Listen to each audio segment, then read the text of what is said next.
Hey guys, it's Dylan from Yu-Gi-Oh! Everything or Clueless Gamers back with another Q&A video. This is my 5th Q&A video, the second one on this channel. This is the channel where the Q&A videos will be going. What this is a bunch of you have asked me questions from the previous 2 weeks, and I just sit down and I get to answering a bunch of them. So as always, thank you for all the questions. If I missed your question, I do apologize. Feel free to leave it in the comment section here and just let me know that I missed it, and that way I'll try to make it a high priority. Sometimes YouTube eats up the comments, so I do apologize if I missed any. I'm sure there are some that I missed. Also, if you asked any on the 117 cast list video I did, that will not be, none of those questions will be on here. I already had like 40, which is a lot, before I even posted that video saved, so those questions will be eligible for the Q&A number 6, but I'm just letting you guys know they will not be on this video. So anyway, let's get right into it. My Q&A number 5, I really hope you guys enjoy. Well, as you guys know, I titled the video what I find to be maybe a very interesting question, or just a question that was asked a lot,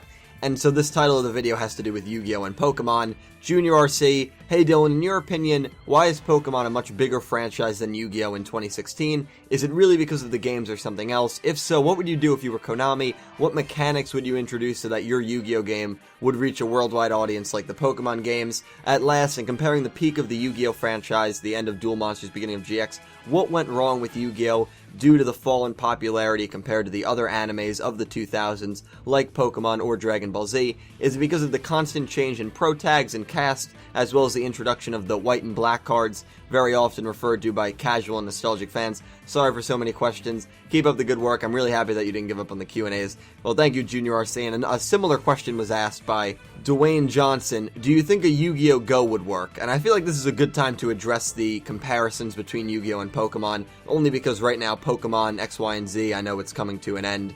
I know they're in the league right now, and Arc 5 is probably coming to an end. And you have this whole craze with Pokemon Go. And I have seen some tweets saying, oh, you know, where's Yu-Gi-Oh! Go?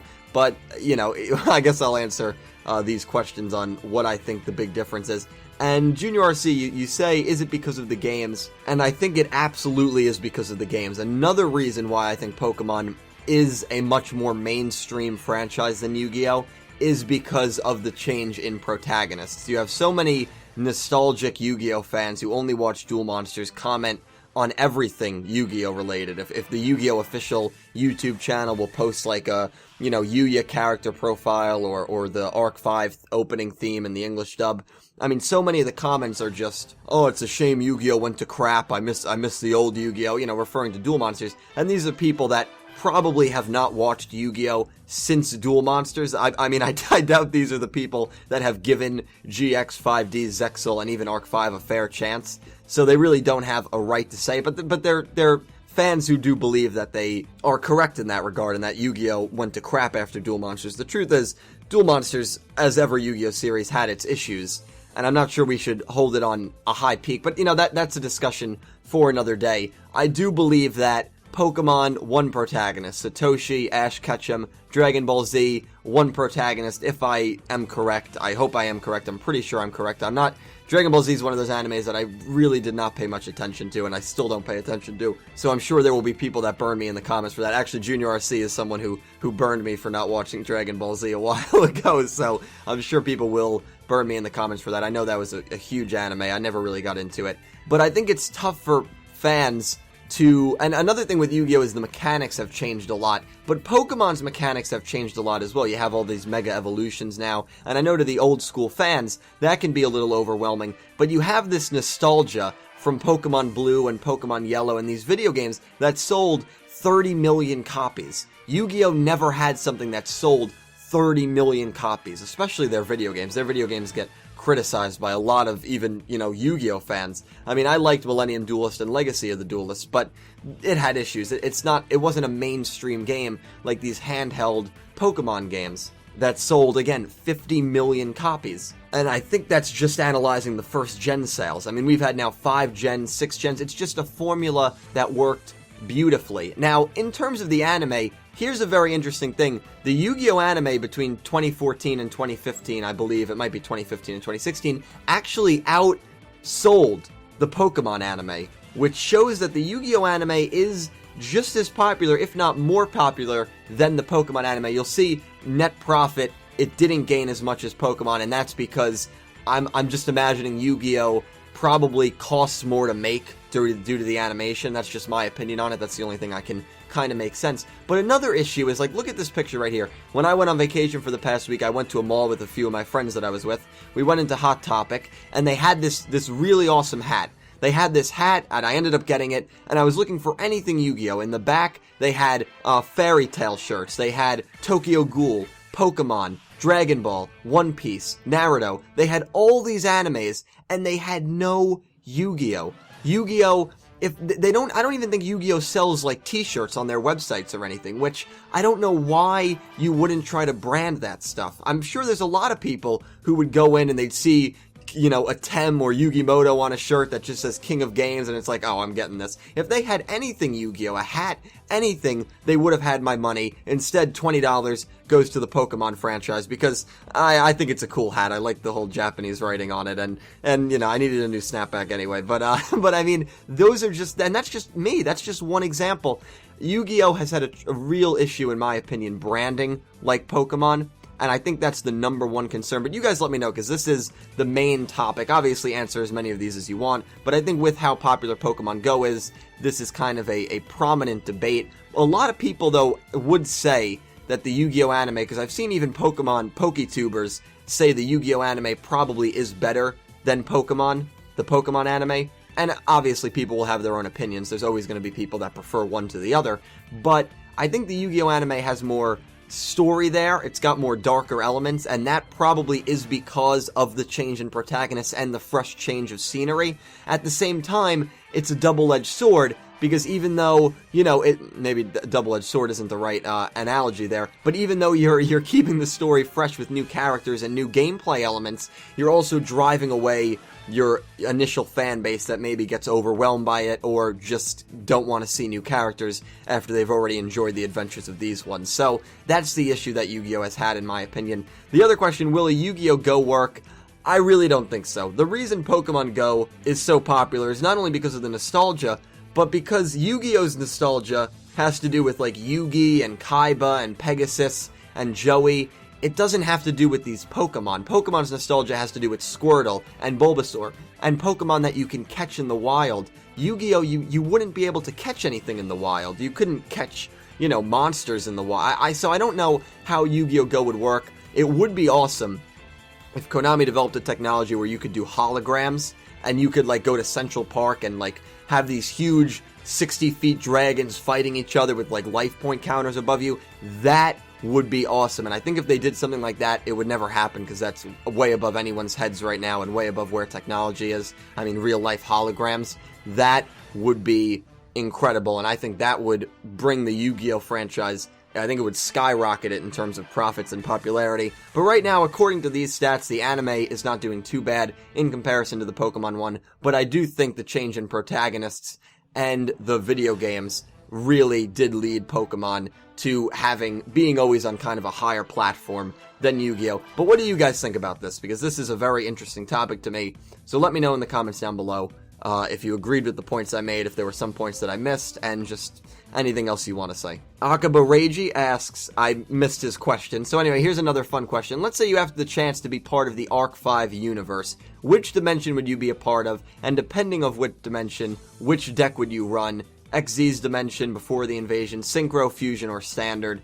Fusion's tough. See, it's all tough to me, because Fusion, I know without knowing about the Arc Area project, but I probably would pick Fusion. And I think I've said this in another video, because I like the whole element of going to, like, a college school where all it is Yu-Gi-Oh! And you're with, like, fellow classmates and that's all you play, because I'm in a college right now, and I really like that idea. I've always liked that idea that GX did. And so, without knowing about the Arc Area project, I probably would pick the Fusion dimension. As for which deck I would run, I might run Gem Beasts. I used Gem Beasts when I was a kid, Johan's deck. Of course, I had like 3 Gem Beasts. I just said I ran them, or I played them because I had 3 of them. I didn't have like a really good Gem Beast deck or anything. I don't know if there's been any Gem Beast support recently, as I'm not too up to date with the trading card game. But I probably would pick Gem Beast just because it has kind of a nostalgia feel for me. Zale Ryder asks, Q&A, which of the U's is stronger respectively? Their losses don't necessarily make them, but account individually for win-loss record, playstyle, intellect, passion, and dex not counting Odd Eyes Rebellion, seeing that it is a card combination of Yuya and Yudo's ace monster. Personally, I think Yudo seeming to be due to his overwhelming strength and passion. Sorry for the paragraph, great vid today, thank you. Q&A, do you ever think Yuya vs Shun will, and what are your thoughts? Hopefully no action cards, seeing they both rely on them. I do not think Yuya and Shun will duel. I just don't see it. One would have to kind of be evil. I mean, maybe if Yuya goes evil, I guess it would be possible. There probably would be action cards involved, unfortunately. But even if there are action cards involved, I think that could be a very interesting duel. But personally, I don't think it will happen. To answer the first question, right now, I would say Yuri. You know, it's tough because Yuri doesn't really have much passion, unless you count passion for dismantling his opponents, and we've only seen him once. We haven't even seen Yuto duel that often, so it's tough not even to pick Yuya or Yugioh, who Yugioh has not lost to this point. But I'd probably pick Yuri. To me, Yuri is just more intimidating, and I think Star Venom has a wicked monster effect in the anime, and Yuri is the only one, I guess you could probably argue Yuto too, that we have yet to see the next level of Star Venom. You know, we have Crystal Wing, we have all these Odd Eyes upgrades. I cannot wait, and if Star Venom is that strong, I can only imagine how strong his upgraded monster can be, so I cannot wait to see that. Forte asks, I've mentioned this point briefly, I can't speak for Gong, but I think Sawatari's big moment will be saving or attempting to save Selena from a possible brainwashing or Yuri. When the Lancers Kaito first enter the fusion dimension and see Dennis, Sawatari is the only one to demand the whereabouts of Selena. Also, all the U girls seem to have someone in their corner. Heck, Ruri basically has 3, Kaito, Shun, and Yuto.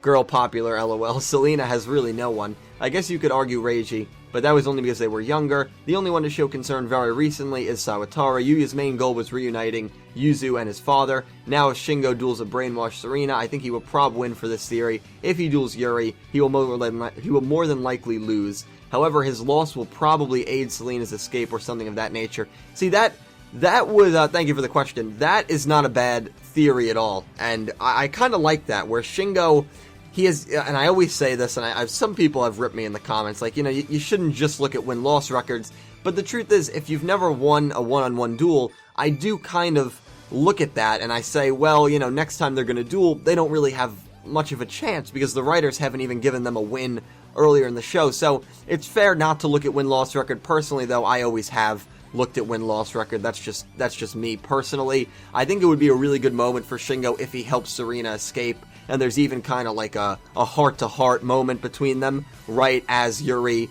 is about to finish him off. I think that could be a very powerful scene, and maybe give Shingo one of these really big, great emotional scenes that, you know, a character like Bronk from Zexal had, even though he didn't really do too much. He had that great scene, I thought, with Mirage in their duel. So I actually like that theory a lot. I really do.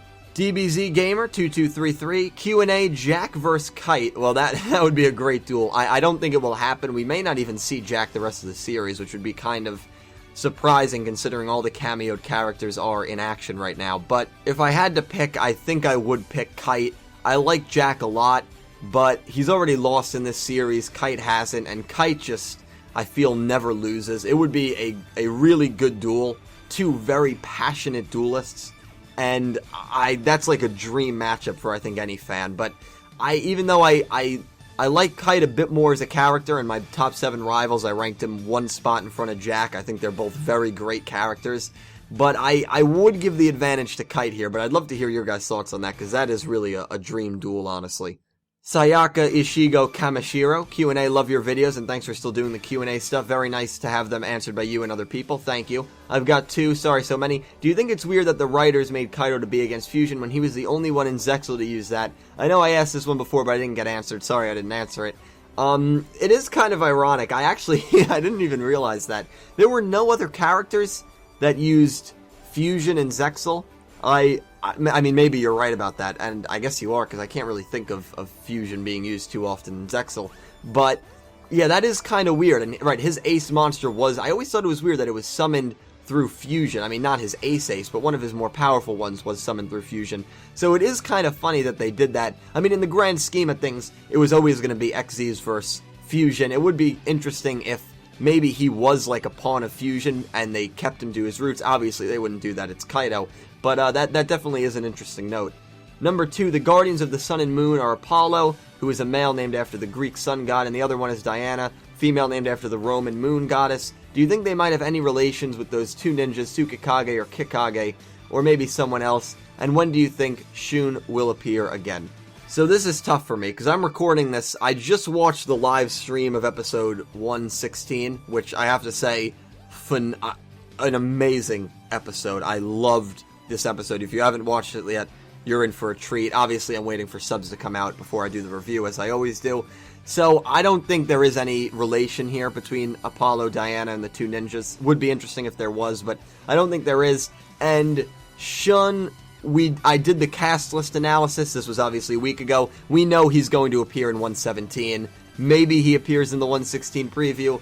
I'll leave it at that. That's all I'm going to say. But we know he is going to appear in some capacity in episode 117, which is next week. Destroyer 831642. Now, seeing the preview of 115, we will see Serena taking Yuzu away from the group while the group is distracted. This brings up the possibility that Yuzu will be brainwashed, and therefore a new path reveals itself. I do think that we might get Yuzu and Serena versus Ruri and Rin, but what if Yuzu and Serena are the ones fighting for Academia, and Kaito and Yugioh succeed in their mission to rescue Rin and Ruri? This would give those two, Ruri and Rin, more character development and a chance to duel and win. Plus, both Yuzu and Serena naturally have fusion decks, that's very true. So we can still have our two heroines fight against fusion. They get natural character development, and then Yugioh loses Yuzu again. Still can't give us what we want. Well, yeah, that's interesting. I didn't really think about that. It's a good point that they both do use fusion. A lot of people are taking away from this whole Yuzu brainwash thing, and I kind of am too, a Yuzu versus Yugioh duel. I proposed a Rin and Serena versus Ruri and Yuzu duel. I feel like Ruri and Yuzu are kind of more compatible, and that Yugioh would fail to get through to Rin, but this duel works as well. Honestly, if there's a 2v2 duel, a 4-person duel with the 4 bracelet girls involved, sign me up. I would be so down to watch that duel.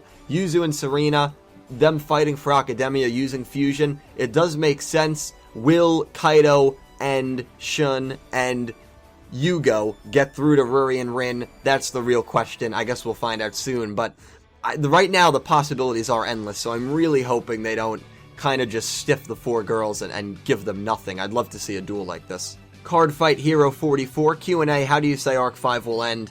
The endings are so tough to predict. They are so tough to predict. Here's what I'll say. I do believe it's going to end on a happy note like all the other Yu-Gi-Ohs did.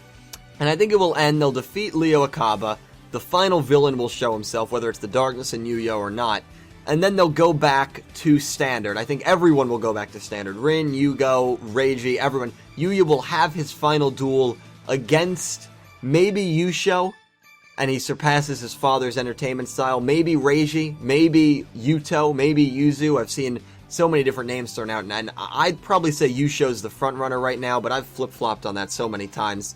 They'll duel, Yugioh will win, whoever he duels, the main protagonist has never lost that final, farewell duel, and then the show will end. Everyone will maybe go back to their respective dimensions, and that's how Arc 5 will end.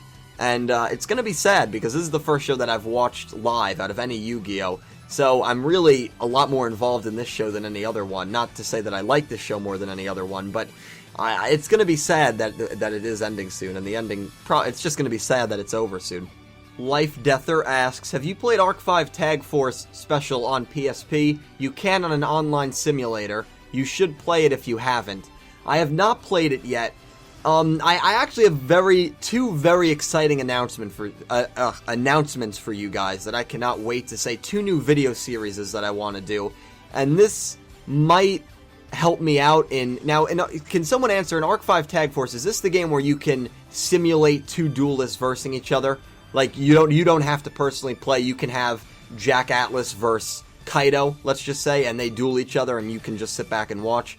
Because if it is, then this could come into play. And the other one has to do with the manga. A lot of people want a series with the manga. I have a very good idea about it that I want to run by you guys. That will happen at the 1K special, which hopefully happens by the end of next month, by the end of August. Which is crazy to think that I just made this channel. It's almost at 700 subscribers already. Thank you guys so much. So when I reach 1,000 subscribers, I'll give my thank you video, and I'll make 2 big announcements about new monthly series that I want to do. and this could have something to do with it, but I have not played it. The only games I have played are the two on PlayStation, Millennium Duels, and Legacy of the Duelist. But the online simulator, I don't have a PSP either. I have a PS3, two PS4s, so I'm a big Sony fan, but don't ask why I have two PS4s. But maybe that online simulator will be very useful in the future, let's just say that. Francois 1, Q&A Death Battle, Misawa vs Serrano. We know Misawa can defeat fire attribute monsters easily because of the Water Dragon, which reduces attack points of every fire attribute monster to 0. Therefore, Water Dragon could defeat Horus Dragon easily, but the only way to summon Water Dragon is bonding H2O, a magic card. But Horus level 8 can negate the activation of magic cards, preventing Misawa to summon Water Dragon. My question is, who would win? Well, it's an interesting one. Serrano, I remember he's the guy from Season 4 that gets possessed by Fujiwara, if I remember correctly. There are two characters who, Misawa, don't even get me... If I do ever top 5 wasted potential characters, he's a shoo-in for that list. My goodness, I don't know what happened to Bastion in that show, with how he was built up in the beginning at least, but, you know, I guess that's a topic for another day. I would pick Misawa because I still think he has more legitimacy to him, and it is interesting the points you make, but you have to look at the big picture. I'm not really going to break down their decks. This actually might, I'm not going to spoil anything, this might have something to do with one of the new series that I'm going to do when I reach 1,000 subscribers and announce it, but I would pick Misawa. But you guys in the comments down below, who do you think in that duel? I just think Misawa because he has more experience and more screen time, so to speak. But it would be an interesting matchup, that's for sure.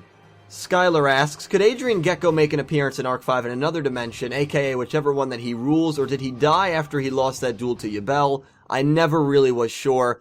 So here's the thing with Adrian, I have always thought that he died after he lost to Yubel. He definitely didn't rule over the dimension, we know he failed that, and I'm pretty sure it is heavily implied that he did die. We know his company makes an appearance in Yu-Gi-Oh! 5Ds, I did my Yu-Gi-Oh! 5Ds Things You Missed / Things You Didn't Know, and I learned that myself a couple days before I finalized the video, so maybe he survives, or his company, which was a pretty massive company, is just continued on by someone else, a family member, or just like a CEO or something like that. So I think Adrian Gecko is dead, and I would be shocked if he does make an appearance in Arc 5. Brown Eyes Tanned Person asks, I'm going to answer the second question just for time restraints. If you want me to answer the other two, feel free to leave them in the comments as well. Thank you for all the questions. When you ask multiple questions, I usually just answer one or two, but the second one actually really interests me. If they have a new series, do you think they will recycle the missing dad plot that 5Ds, Zexal, and Arc 5 all had? Also, Judai's parents were away at work in the manga. Yugi's dad was away on a business trip. I hope not, but I think they will. Actually, not that I hope not. I think they will, and here's why.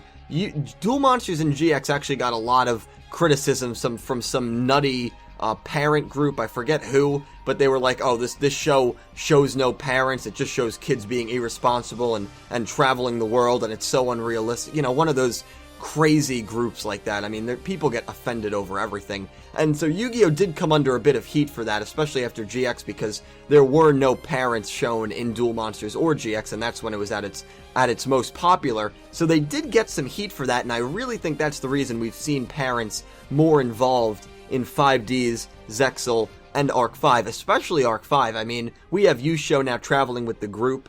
5Ds, obviously his parents had passed away. Zexal, Yuma was on a quest to find them, and it took almost the entirety of the show before we really saw them. Arc 5, we saw Yuya's mom right off the bat. Now Yugioh, Yuya's dad, is traveling with them, so it's been like a slow burn. Maybe the next show, the main protagonist is going to be a dad or a mom. Could you imagine? That would actually be an interesting twist, but I don't think they would do something like that. So that's the reason, not to say the other two weren't interesting, but obviously for time restraints, I want to answer as many as I can. That one though interested me because that is like a little fun fact that a lot of people don't really know. X Skater 3232X. How about they make Fusion XZs, Synchro Fusion, XZs, Synchro Monsters? Well, that would be interesting. I'm not sure if they would do that because I think they would probably prefer to use an entirely new dynamic if they had like a 6th show. But if they did have a 6th show and they wanted to use old summoning methods, I would love if they did like combinations like this. I mean, you guys who play the card game, let me know what you think of this. Do you think this would really overcomplicate things, or do you think the more kind of summoning methods, the merrier? I can't really say too much about the real-life version of the game because, again, I don't play it. But in terms of anime, I'd love to see people use kind of all these mixes and matches. I think it's new summoning methods are always, unless they're really obnoxious, which I really don't have an issue with any of the summoning methods, they're always welcome in my eyes, so it would be kind of cool to see that. Lego with Peter, Q&A, what would you name the 6th series in Yu-Gi-Oh? How about Yu-Gi-Oh! VI? No, I'm kidding, but which would just be 6 in Roman numeral. This is tough. I don't even know what I'd name the 6th protagonist. Of course, I'd want it to be a female, but the problem with really answering that is the shows have always been about, the show names have always been about what's going on in the show. 5Ds, 5 Dragons, Zexal, and now Arc 5, well, maybe because it's the 5th show, we really don't know what it means. I've kind of analyzed that in these Q&As. So the problem, it's impossible to name it, because we don't know what the main objective or main concern or issue or plot is going to be involving that 6th series, but I'm sure the name of it will have something to do with the main storyline. Ramon Collins, hey Dylan, in your opinion, which 3 duelists in the series do you enjoy watching most duel in Arc 5? Also, if you wanted to make it harder on yourself, the entire anime franchise of all 5 generations, well, I'd love to go into that, but that would take 20 minutes of this video, so I'm going to, the 3 duelists I enjoy watching the most, Reiji, it was Shun really early on. It probably still is him. He's gotten, I don't want to say a little soft, but I loved his duel against Sora and those LDS students. So he's definitely still up there. And Yuri. Those are probably my 3 that I really enjoy dueling the most. That's definitely an interesting question. Not to say they're my 3 favorite characters in the show. Maybe I'll do a top 5 list every show, or top 10 list of my favorite characters in each show down the road, but those are the 3 I definitely enjoy watching the most. Brendan Connolly asks, would the joining of the 4 dragons of the 4 boys from the different dimensions introduce a new dragon or something, or a gateway to the dark side of dimensions, perhaps? I like the reference there. It might. Here's the thing, a lot of people, I know in the manga, they're going after Genesis Omega Dragon. Maybe these 4 dragons make Genesis Omega Dragon. The problem is there's been no build up to that, and it might be a little awkward if they just kind of, the 4 dragons come together and then boom, there's this big thing that maybe only people who read the manga would know about. I only know about it because people have commented and asked me about it on this segment, so maybe that's their goal here. But I think that when they do join, something is going to happen, and I cannot wait to see what it is.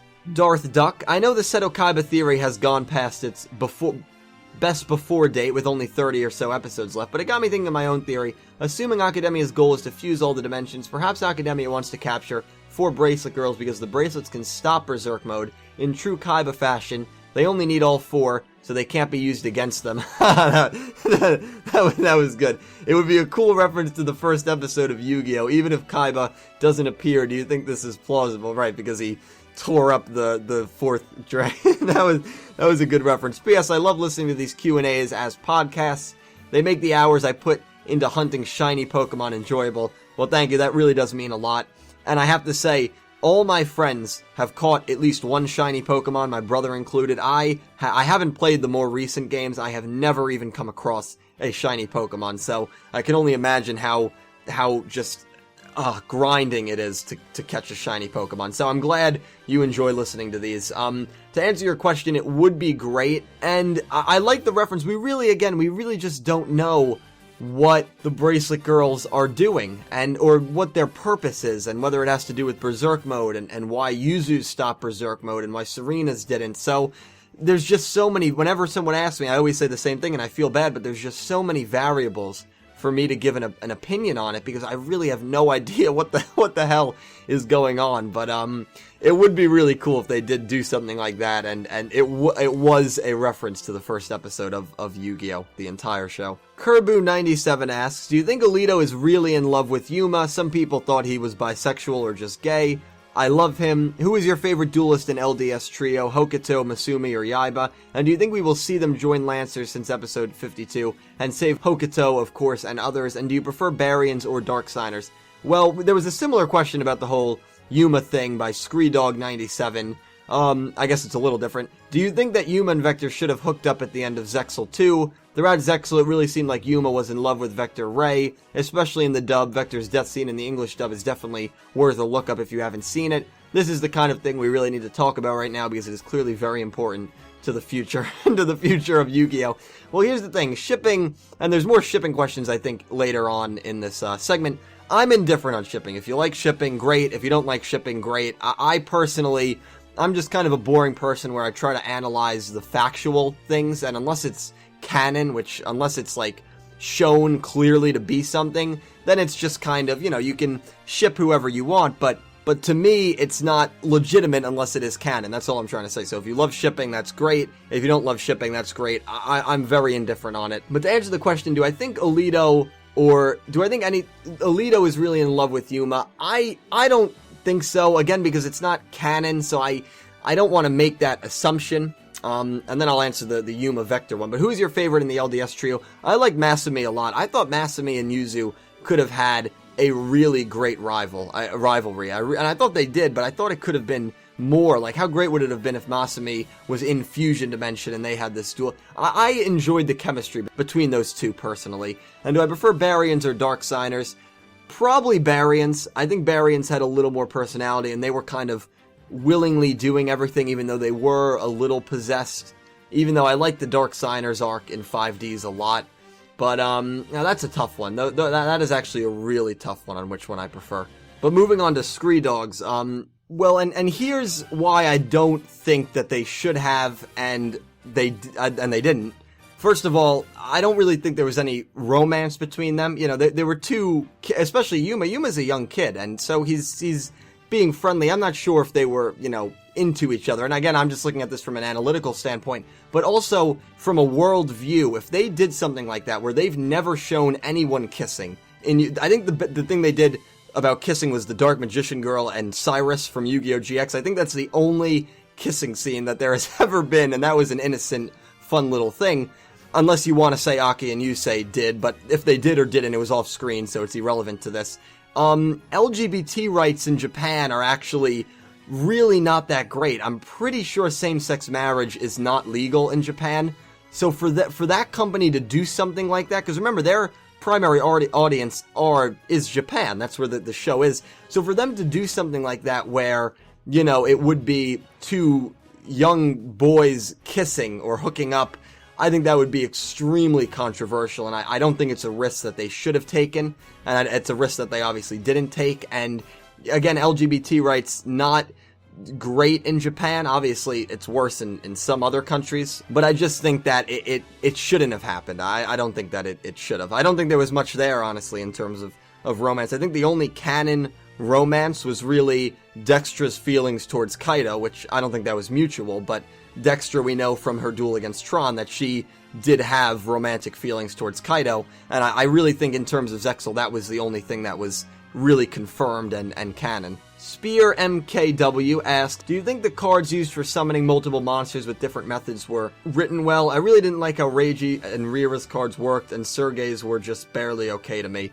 Well, that's a question probably for the audience. The truth is, I'm not too great in analyzing the mechanics. I didn't have an issue with it, but if someone in the comments kind of wants to add on to that point, feel free to. And then number two, what do you think about the outfit of Kaito changing from black to white in Zexal when he duels? I personally find the black outfit way more fitting to him as an Xyz duelist in general. I agree. I like the darker colors. It kind of shows Kaito is maybe like cold on the outside. He's even a little bit heartless on the outside, but deep down he really does care about people. And I mean, in the beginning of Arc 5, and especially in the beginning of Zexal, he was really, I mean, he was doing it for his brother, he was doing it for a good cause, but he was very heartless and cold to people. So I think that whole black suit really does fit him well. I do agree with you there. Iris Wirag, Q&A, Yuma versus Yami Yugi. Well, that's tough. And I don't want to answer that because, again, this might have to do with one of those new segments that I'll be doing when I reach 1,000 subs, so another little hint there. And the same thing here to Sahij Singe. Thank you both for the questions, of course, and I apologize I'm not answering them right now. Who would win, Jaden versus Yusei, Jaden versus Kite from Zexal, and finally Jaden versus Yuya? If anyone wants to write in the comments down below, I'd love to hear it. Those are 3 dream duels, really. I'd love to see Jaden duel any of those characters. So yeah. Carissa Carlson asks, so Dylan, what are your favorite Yu-Gi-Oh! Romantic pairings for each of the series and why? As a side note, they don't have to be canon like rose shipping or something. It can just be anything like pride shipping, vase shipping, polar shipping, luster shipping, tender shipping. There are so many. I didn't even realize how many ships there are. Well, no, I did, but I mean, oh my god. I mean, the people that love shipping, I have to say, you guys have so many different like pairings to choose from. So again, I'm indifferent on it. If you love doing it, that's great. If you don't, that's great. I mean, but man, there's just and people love their shipping in Yu-Gi-Oh, that's for sure. Another question, a similar question, Rohab Thomas. Shipping in Yu-Gi-Oh, do you do it? If so, what's your OTP? Mine is a tie between Sharkbait shipping and Spirit shipping, both because of canon. Also, I freaking love you. You're awesome. I wish there were more Yu-Gi-Tubers like you. Thank you so much, Rohab. So to answer both of your questions, the problem with me answering this is I'm a very generic person, and I really don't ship unless it's canon, because I look at things very analytically. So from Duel Monsters, I'd probably pick Joey and Mai. I felt like there was something between there, or Yugi and Taya, but I'd probably go Janucci and Mai. GX, Judai and Asuka. The problem is from the first two, there's really not that many girls, so I would go Judai and Asuka. 5Ds, I have to pick Yusei and Aki. I mean, they're two of my favorite characters. I have to pick them, and that was canon, and there was definitely something there. In Zexal, I like Katori and Shark. I don't know why, but I like them. I mean, Yuma and Katori, I guess you could say you could pick that. Zexal's tough for me because I feel like Zexal has the youngest kids, and I feel kind of like a creep picking romantic pairings, but that's just me personally. But no, I would probably pick Katori and Shark to go off the main characters a little bit. And then in Arc 5, I like Serena and Reiji a lot. I mean, I don't think that's canon. I don't think there's anything there, but I like Serena and Reiji a lot. Yuya and Yuzu, Rin and Yugioh. You know, I'm basic when it comes to Yu-Gi-Oh! Romantic pairings and shipping. And again, I think if romance is done well in any show or any video game, it adds another element to that show, and that's great. I'm not sure if Yu-Gi-Oh! Has ever done romance well. I know I said this on the last Q&A, because every time they do it, the female seems to suffer in terms of screen time and legitimacy as a hardcore, like, duelist. We saw it with Aki and 5Ds. So that's my issue with romance. I'd love if they did romance correctly. It'll be interesting. I know a lot of people are waiting for, you know, fruit shipping to go canon. I'm not sure if it's going to, because at the end of the day, Yu-Gi-Oh! Really isn't a romance show, it is an action show. Again, if you had elements of romance, which they have had, and they do it correctly, that's great. I think it could enhance the show, but I'm not really sure if they have ever done romance correctly in Yu-Gi-Oh! Madishin Zafir, can you please make a vid about things that we missed on Yu-Gi-Oh! GX? I absolutely will. That'll be down the road. I can guarantee you that will be before 2016 comes to an end. I did it for 5Ds, I do plan on doing it for all the shows, and that video will be coming soon. Drakenville asks, what about having a female lead that is a descendant of one or every main character from one of the Yu-Gi-Oh! Series? I would love this. And I said this in my ideal 6th series Q&A number 4 at the very beginning of it. I would love to see this. I really would. I would love, because I love cameos and I love references and Easter eggs, and I'd love if the son or the grandson of Judai or Yuya, or the granddaughter, I guess in this case, was the person being portrayed as the lead. I would love that so much, and I went on my rant about it, I guess, in the 4th Q&A. I think it would be a great idea to tie in everything. Would they do it? Probably not. I don't really think they would, but I don't see why not. I would love if they did something like this. I really would. Fender Bullet. Missed my question, but I'm not too upset as there were a lot to look at. I apologize. Q&A, do you have any small fun facts about the 5 series? For example, did you know that 5Ds is the only one not to have ever used Monster Reborn? I thought that was pretty crazy considering the amount of times monsters came back from the graveyard. Also, since you're doing the behind-the-scenes stuff with each series, at least I think you are, you can do smaller stuff like the example I gave. Another question, who is the most broken, overpowered deck in the entire anime? I would have to say Darts, because the seal, yes, because the seal of Orichalcos was already massively overpowered, and then he adds 2 more layers to it, plus his ultimate monster has infinite attack. It is Darts, in my opinion. Dawn 1000 you probably could make the case for. Zones was pretty ridiculous too, but I think Dawn 1000s was more OP than Zones. And Darts was more OP than Dawn 1000s. I don't know how the hell Yugi pulls out that win, but Darts' deck was so crazily OP. It really was. If the 4 U's were to have a battle royal with absolutely no plot convenience or armor, who would win? What order would they lose? I think Yugioh would lose, and then... Oh, that's tough. That's really tough. I'm going to say Yugioh would lose, Yuri would lose, Yuya would lose, and I'll give Yuto the win in that. And then for the first question, I do have a lot of little tidbits, and I do apologize, Fender Bullet. I don't want to give anything away. And I'm sorry, only because I feel like I don't want to spoil anything. Like, I do have some really cool facts about each series. I will say this little fun fact about the whole thing. This card, Senjin Jin, an unstoppable savage that carries Millennium items. This card always freaked me out as a kid, and I think it's awesome now. Just between the description and the design. And this is the only card that has appeared, I believe, in every Yu-Gi-Oh! Video game, but has never appeared in the anime. The only anime it would have appeared in is Duel Monsters because of the whole Millennium items. I would have loved to see someone use this card. The card is a beast, but, you need to make... So I guess that's just kind of a little fun fact about all the series. Sorry I can't give you more, but I really don't want to spoil anything, so I do apologize about that. This question was asked via Instagram by Noodle Shoots. Do you think we are at the point in Yu-Gi-Oh! Arc 5 where a lot of characters will start dying? If so, who do you think will be carded? Call me heartless, but in my opinion, I want to see Yugioh duel someone. Right when he's about to lose, Yuya comes, distracts him, Yugioh loses and gets carded in front of Yuya. I also want Akiba Reiji to see Rira lose and get carded. Well, that would be dark, but I'll tell you, Yu-Gi-Oh! Is at its best when it is dark. And yes, I think characters are going to start dying left and right. I think Shingo is in trouble. I think Gangensuga's in trouble. Maybe even Shun and Kaito and Asuka to a degree, especially Asuka. After 116.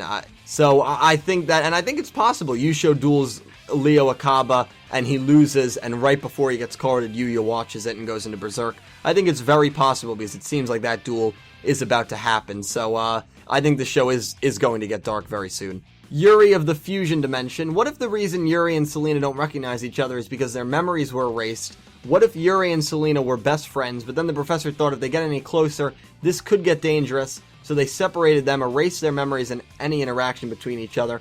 Maybe that's why they don't recognize each other. That's very interesting because we know they do have mind-altering technology.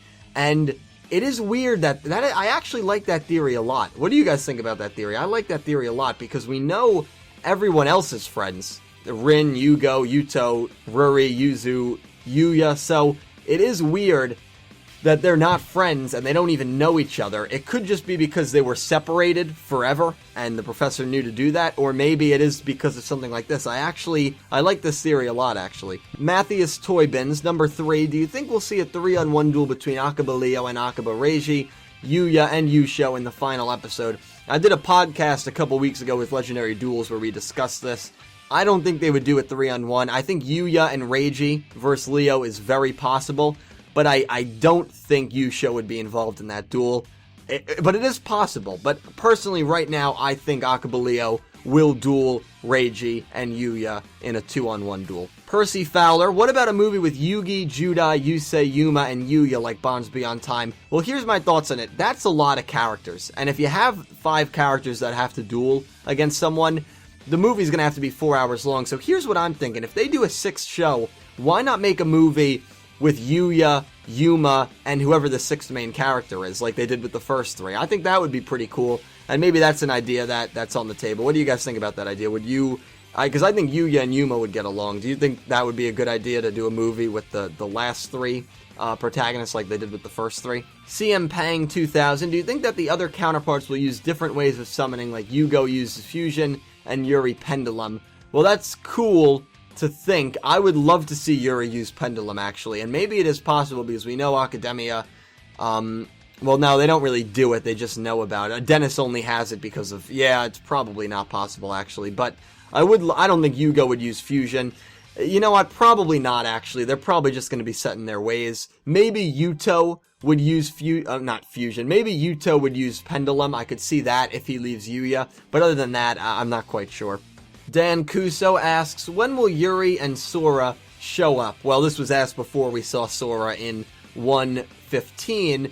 Yuri, I'm not quite sure. I would be surprised if we do not see Yuri before 120. That's what I'm going to say, because I think he's going to appear during this Rin and Yugioh duel that we know we're getting. That's just my opinion on it, so I would be surprised if we don't see Yuri before 120. Meyer, if the next series is an all-star championship of only one season, aside from the main characters and rivals, who would you want to see getting invited? Oh, that would be awesome. And I've talked to this, I've talked about this with Junior RC, I believe, and some others, about them doing like a championship all-star thing where they just have all the characters back for dream matchups.